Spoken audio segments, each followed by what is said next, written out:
Soy Yehuda ben Shlomo al-Bilbili y hoy os voy a contar la historia de los judíos francos de Calatayud, un grupo privilegiado que gozaba de exenciones tributarias y que generó tensiones profundas en el seno de nuestra comunidad durante el siglo XIV.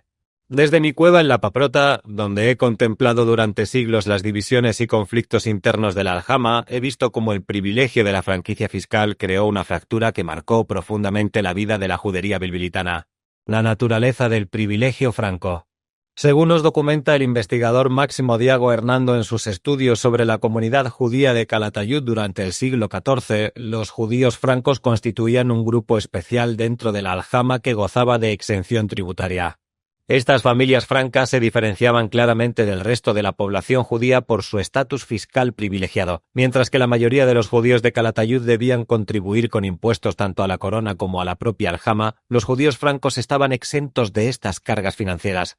La investigadora Asunción Blasco ha identificado específicamente 3 familias judías francas en Calatayud: los al-Constantini o Constantín, la más importante, judíos francos a perpetuidad, los Abentilca y los Abendawet o Abendavid. Todas ellas tenían en común el ser vasallas de la Orden del Hospital de San Juan de Jerusalén, y por esta razón sus miembros se diferenciaban de otros judíos que también disfrutaban de exención de impuestos por estar al servicio de la Casa Real, pero solo a título temporal. El crecimiento del grupo franco. Los judíos francos en Calatayud llegaron a constituir un grupo relativamente numeroso a finales del siglo XIV, que integraría a muchas más familias aparte de las 3 mencionadas inicialmente. La evidencia de este crecimiento la encontramos en un documento de 1388, cuando el rey les ordenó que se organizaran para tratar ciertos asuntos relacionados con su estatus. Esto sugiere que ya no eran simplemente unas pocas familias aisladas, sino un grupo lo suficientemente grande como para requerir organización propia. Las tensiones con la aljama. La existencia de este grupo privilegiado generó inevitablemente tensiones dentro de la comunidad judía de Calatayud. Los judíos francos, al estar exentos de impuestos, no contribuían al sostenimiento financiero de la aljama, lo que creaba resentimiento entre aquellos que sí debían pagar. Esta situación se complicaba aún más porque los judíos francos, especialmente los al-Constantini, gozaban de privilegios adicionales extraordinarios. Recibían carne gratuitamente de la carnicería judía de la ciudad y estaban casi completamente fuera de la jurisdicción de la aljama. A pesar de no contribuir económicamente, seguían viviendo dentro de la judería y beneficiándose de los servicios comunitarios, las sinagogas, las escuelas, la protección de la aljama, los servicios religiosos. El conflicto con las manos mayor y menor. Las tensiones relacionadas con los judíos francos se entrelazaban con el conflicto más amplio que dividía a la aljama entre la mano mayor y la mano menor. Según documenta Diago Hernando, la comunidad judía de Calatayud estaba dividida en estos 2 grandes grupos socioeconómicos. La mano mayor estaba formada por las familias más acaudaladas y poderosas que tradicionalmente controlaban la administración de la aljama. La mano menor incluía artesanos, pequeños comerciantes y trabajadores más modestos que se quejaban de estar excluidos del gobierno comunitario. Los judíos francos, por su estatus privilegiado, tendían a alinearse con la mano mayor, lo que aumentaba las tensiones con la mano menor, que veía como un grupo que no contribuía económicamente tenía más privilegios que ellos. Los 20 administradores. Por virtud de un privilegio del rey Jaime, 20 judíos debían hacerse cargo cada año de la administración y gestión de la aljama de Calatayud. Según atestiguan las denuncias presentadas en las primeras décadas del siglo XIV, todos estos administradores tendían a reclutarse entre los integrantes de la mano mayor. Esta situación excluía tanto a los miembros de la mano menor como, presumiblemente, a muchos judíos francos que, a pesar de su privilegio fiscal, no necesariamente pertenecían a las familias más poderosas económicamente. Las protestas de 1325. En 1325, los judíos de la mano menor, liderados por procuradores como Abrahem Boko y Yosef el Sage, presentaron quejas ante el rey Jaime II. Solicitaron que se sometiese a juicio de residencia a los 20 administradores de la aljama para comprobar si habían cometido irregularidades durante el desempeño de sus oficios. El rey atendió esta solicitud y comisionó a un juez de su casa, Domingo de Tarba, para que tomase cuentas a los administradores. Sin embargo, esta decisión no fue bien acogida entre los dirigentes de la aljama, que recurrieron a todo tipo de maniobras para impedir que se llevase a efecto esta comisión. La Provisión Real de 1342. Las tensiones continuaron durante décadas.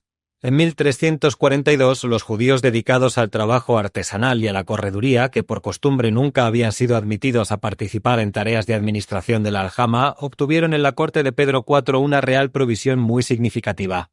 Esta provisión establecía que ni la aljama de Calatayud ni los judíos de la mano mayor pudiesen aprobar ninguna ordenanza ni decidir ningún envío de embajadores a la curia del rey sin la presencia y consentimiento de algunos judíos de la mano menor. El impacto en la cohesión comunitaria. La existencia de los judíos francos contribuyó a fragmentar la cohesión de la aljama de Calatayud.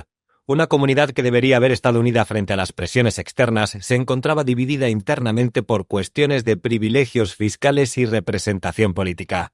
Esta fragmentación debilitaba la capacidad de la aljama para responder de manera unificada a los desafíos externos como las presiones fiscales de la corona, las tensiones con la población cristiana o las crisis económicas que afectaban a toda la comunidad. Las familias francas documentadas. Según la investigación de Asunción Blasco, existían únicamente 5 familias de judíos francos en todo el Reino de Aragón. De estas 5 familias, 2 estaban establecidas en la ciudad de Zaragoza, Alazar y Caballería, y 3 en la de Calatayud. Las 3 familias francas de Calatayud eran los Alconstantini o Constantín, la familia franca más importante de Calatayud, judíos francos a perpetuidad. Eran vasallos de la Orden de San Juan de Jerusalén, los hospitalarios, y gozaban de privilegios extraordinarios. Recibían carne gratuitamente de la carnicería judía de la ciudad y estaban casi completamente fuera de la jurisdicción de la aljama. Su condición de judíos francos sería especialmente importante en el momento de la expulsión para obtener privilegios adicionales. Los Aventilca, también vasallos de la Orden del Hospital de San Juan de Jerusalén, compartían el estatus privilegiado con los Constantín. Los Abendahuet o Abendavid, la tercera familia franca de Calatayud, igualmente vasalla de los hospitalarios. Todas estas familias tenían en común ser vasallas de la Orden de San Juan de Jerusalén, lo que las distinguía claramente de otros judíos que también disfrutaban de exención de impuestos por estar al servicio directo de la Casa Real, pero solo a título temporal como recompensa por sus servicios. El crecimiento del fenómeno. A finales del siglo XIV, el número de judíos francos había crecido considerablemente. El hecho de que en 1388 el rey les ordenase organizarse para tratar asuntos específicos indica que ya constituían un grupo lo suficientemente numeroso como para requerir atención administrativa especial. Este crecimiento pudo deberse a varios factores: matrimonios entre familias francas y no francas, concesión de nuevos privilegios por parte de las autoridades o extensión del estatus franco a ramas familiares que anteriormente no lo poseían. Las consecuencias a largo plazo. La división entre judíos francos y no francos, sumada a las tensiones entre mano mayor y menor, contribuyó a debilitar la estructura interna de la aljama de Calatayud. Esta debilidad interna haría más vulnerable a la comunidad ante las crisis que se avecinaban en el siglo XV. Las conversiones masivas al cristianismo que se produjeron en los primeros años del siglo XV afectaron especialmente a las familias más acaudaladas, muchas de las cuales probablemente incluían a judíos francos que vieron en la conversión una manera de mantener sus privilegios en el nuevo contexto social. Reflexión final. Desde mi cueva en la Paprota, donde he contemplado el paso de los siglos, he visto cómo los privilegios que deberían haber fortalecido a la comunidad judía a veces la dividían. Los judíos francos de Calatayud representan un ejemplo de cómo las diferencias de estatus dentro de una minoría pueden generar tensiones que debilitan al conjunto. La historia de los judíos francos nos enseña que la justicia y la equidad dentro de una comunidad son tan importantes como la protección frente a las amenazas externas.